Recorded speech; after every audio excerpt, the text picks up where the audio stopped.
রাজপ্রাসাদে শাহজাদা শামশেরের সঙ্গে বেড়ে ওঠেন বাদী দিলনওয়াজ। তারুণ্যে দুজনের মধ্যে প্রেমের অনুভূতি তৈরি হয়, তবে মুখ ফুটে কেউ সেটাকে প্রকাশ করতে পারেন না।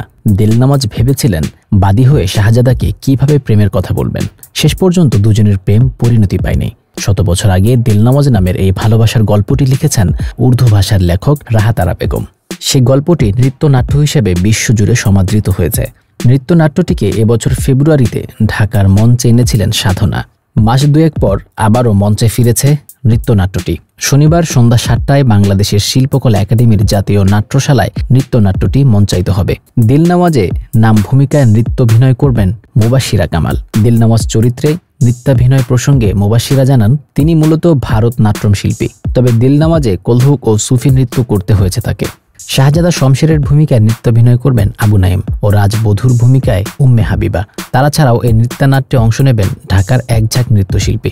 দিলনওয়াজের নৃত্য পরিচালনা করেছেন সাব্বির আহমেদ খান, সঙ্গীত পরিচালনা করেছেন রাতুল শঙ্কর ঘোষ, শিল্প নির্দেশনা দিয়েছেন লুবনা মরিয়ম।